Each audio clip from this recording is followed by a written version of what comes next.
Hello everyone, this is Dr. Hisham Said again. This is the third and last part of the loans lesson of the engineering economics course. The last two parts covered why we need to differentiate between the interest and principal parts of the loan payments, and then covered also the different formulas and equations that we can use to calculate useful information about the loan over its lifetime. So at any year, how much is the unpaid balance? At any year, how much is the payoff if you want to pay off the loan at any point of time? And in this part here, we'll cover two more equations to give us two more useful quantities about the loan at any point of time. So the next formula here is to calculate what we started with in the beginning, is the interest payment, or how much I'm paying for interest out of the loan payment and how much it goes to pay back the original payment. So we're covering the first part, which is the interest payment.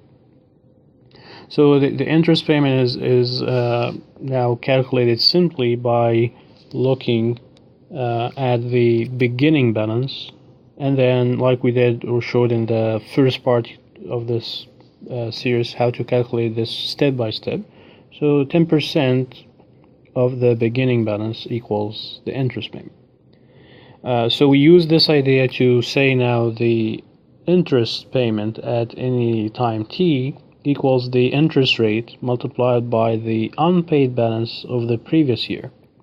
So where did this unpaid balance come from? We're talking about the beginning balance, but actually the unpaid balance is another name for the ending balance for any year. So if we're dealing here, we want to calculate the interest payment of the second year. It is the interest rate multiplied by the beginning balance, and the beginning balance is the ending balance of the previous year. So we're multiplying here by the ending balance of the previous year, or another name for it is the unpaid balance of the previous year. So if you want to calculate the interest at time t, we're now dealing with t minus 1 and looking at the unpaid balance or the ending balance, which is the same as the beginning balance of the time t.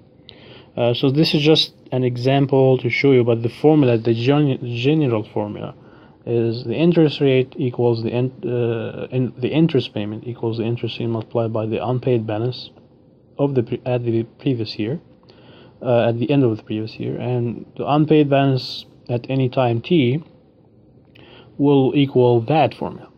But if you remember, if we retrieve the formula for the unpaid balance, it equals, so the u at any t equals the amount that you pay every year multiplied by p given a, I% and n minus t.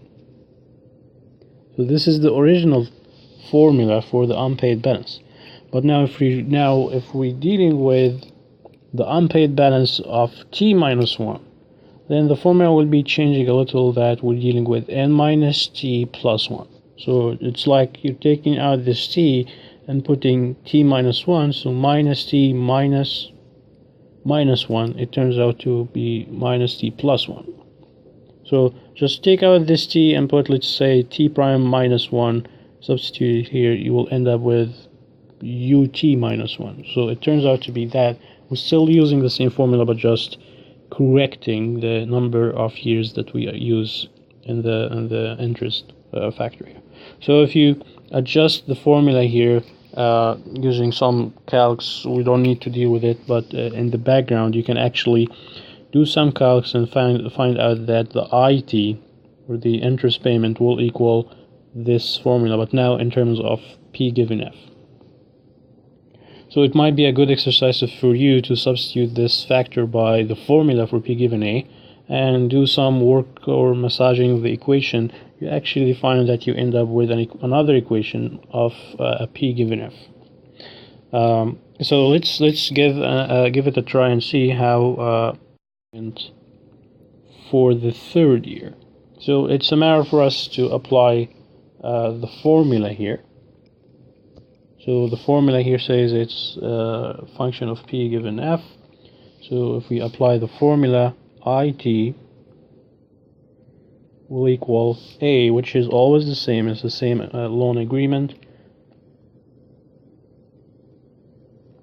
multiplied by 1 minus p given f, 10%, and n, so I'll write it here, n minus t plus 1 equals, n is the original number of payments for the loan, so 4, and now we're dealing with the third year, so minus 3 plus 1.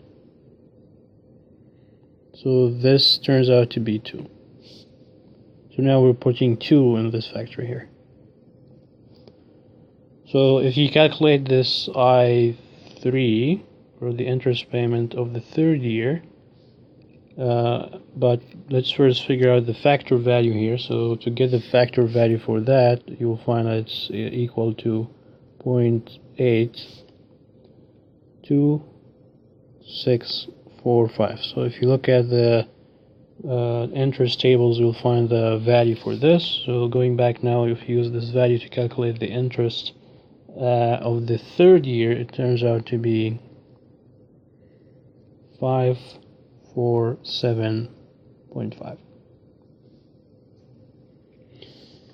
which is actually the same as the interest payment that we calculated before if we do it step by step. But now we don't have to go through all years. You just use the formula for the interest payment here, and just substitute carefully with the correct values. You should end up with the interest value directly instead of going through the whole process of that we did practice before. So this is only for illustration, but the formulas here are saving us time. So this is the interest payment, and the last part to cover, which is the principal payment.